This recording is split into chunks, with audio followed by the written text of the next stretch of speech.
Let's bring in our friend Sarah Sanders, Fox News contributor, former White House press secretary. Good morning to you, Sarah. Good morning. Thanks for having me on. Good morning. You're welcome. So yesterday, I don't know if you watched it, but we had that town hall. Brett and Martha did an excellent job interviewing the president at the Lincoln Memorial. And he was talking about something that's on all of our minds, just the balancing act. You know, many of us are scared that we're going to get it, but many are also scared about losing jobs and watching this economy crumble. Listen to this. Well, I think you can satisfy both. If you're scared, you're going to stay back a little bit and you're going to watch it. But there are other people that are scared about being locked in a room and losing their job and not having any income. And, you know, for the first time, these are workers. These are people that want to get back and work and make a living. And they're afraid their job's not going to be there. And at a certain point, if you keep it going too long, that's going to happen. So I understand that very well. What's your reaction? I think the president's exactly right that he has a difficult job in finding that perfect balance. Obviously, we want to do everything we can to protect American lives while at the same time protecting American livelihoods. I think the president's taken the right approach in allowing states to have a lot of flexibility in making decisions that are the best for those states. I think mayors being empowered is also a good thing because what works in Arkansas isn't necessarily going to be what works in New Jersey. I think the federal government has taken the right approach in providing resources and that flexibility to allow states to make those decisions. As you guys talked about, there are a lot of states that are making some steps today to start that reopening process. The American people are the type of people that want to work, they want to go out and do their part. And a lot of people have kind of that mental and emotional health tied to working, and they want to get back out there. And I think that if they're in a place and their workplace can allow them to safely return, that's a good thing for a lot of Americans. Those that are the most vulnerable still have to take those precautions, still need to make sure that they're maintaining social distancing, they're following those guidelines. But at the end of the day, I think under this president's leadership, he will find a way to bring America back and bring our economy back because he's done it before, and I think he can certainly do it again. Well, you know, Sarah, everybody's excited about reopening the country for business, but at the same time, the door may be open, but the question is, when will the people come in? As the people at the business try to figure out how to run and operate at a safe distance and things like that, then there's got to be confidence in the public that when I walk in that place, I'm going to be safe. And I think that, I don't know if that happens today or if it takes a little time.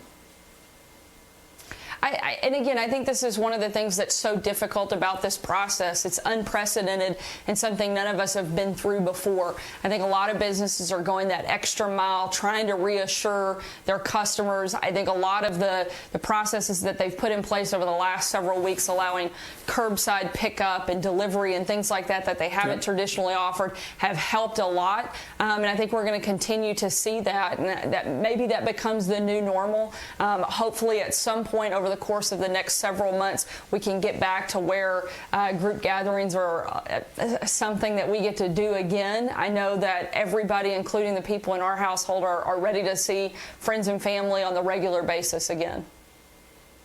So, Sarah, I don't want to think politics is playing a role, but it's hard for me to not see what's happening in Michigan, seeing the outrage and the slow rollout, and wonder if the Democratic governor, like the Democratic governor of Maine and the Democratic governor of California, are creating outrage because the citizens are seeing they need a faster pace with the rollout. And I just hope the Democratic governors aren't going, I'm in no rush to turn this economy around for this president. Do you fear that, or am I overthinking it?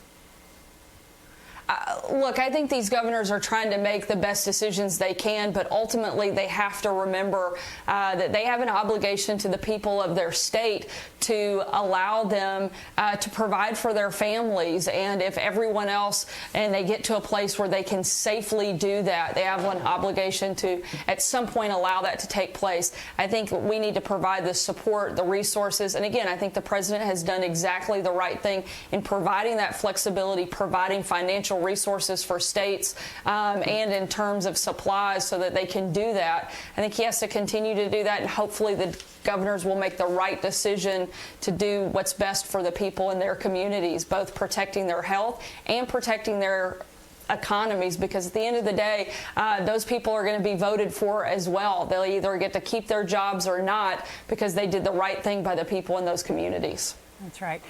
So, Sarah, we've all had to find ways to talk to our children about this. Depending on their age, we give them specifics. My daughter's 4, so she doesn't really understand this, but I know how old are your kids? I have an 8-year-old, a 6-year-old, and a 4-year-old. Okay, so the president was asked about it, how he's telling his son, how he's talking to his son about it, and his grandkids. Listen to this. I sat down with my son. I sat down with my grandchildren. I said a terrible thing has happened. It's a thing that we've never experienced. But I said something's happened, but we're going to be strong, and we're going to get out of it, and our country is going to be bigger and better and stronger than ever before. How did you talk to your children, Sarah?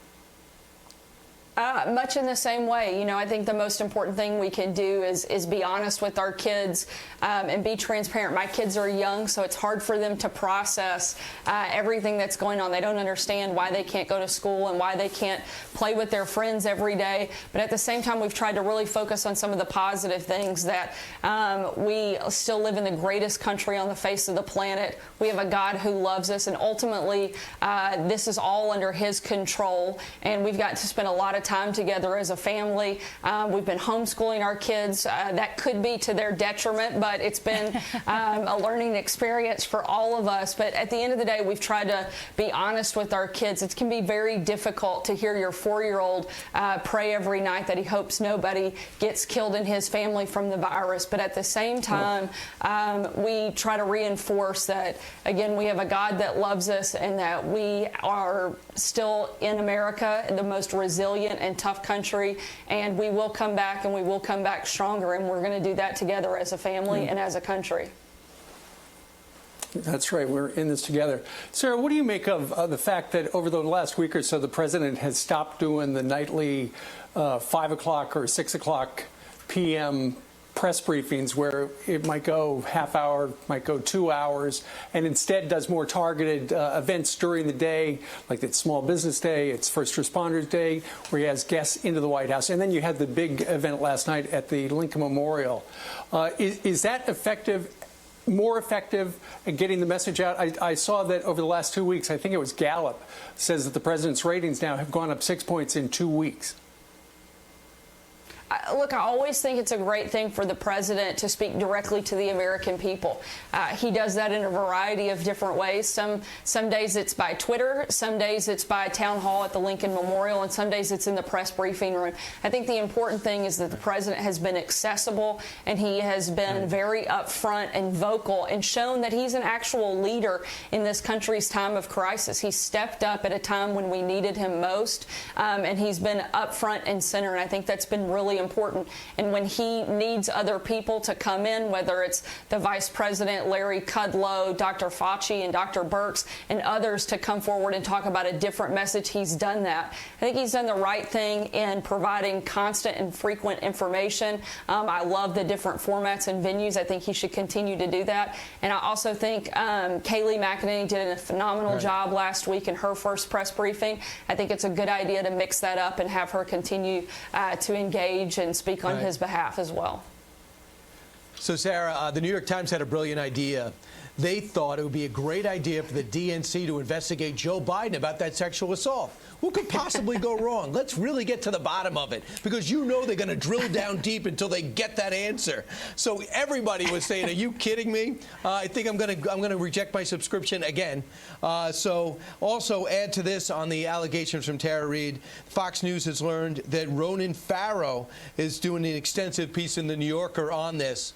Listen, the last thing this country needs is another sex scandal to go through it, but it's not our choice. Where do you think this is heading? Look, when you first said the New York Times had a good idea, I knew something must be wrong. The idea that the DNC would be the one to take the lead on any investigation involving one of their own candidates is laughable. I thought it was an Onion headline, not a New York Times headline. They should be embarrassed for themselves for even suggesting that idea. At the end of the day, I think people just want fairness. The hypocrisy that we've seen from the left is truly mind-blowing. The fact fact that they went so aggressively after Justice Kavanaugh and demanded to get to the bottom of things, but want to just brush this aside, I think is the real challenge that most people are dealing with right now. And they want to see a level of fairness from both sides. And the hypocrisy from the media and the left on this is really hard to swallow. I think that we should move forward, put the information out there, let the investigation go where it may. And again, maybe Joe comes out great, and good for him if he does. But at the end of the day, we have to go through the process of the investigation and see what happens, and it should be fair on both sides. Okay, Sarah, thank you for joining us. Great. Thank you so much. You're welcome.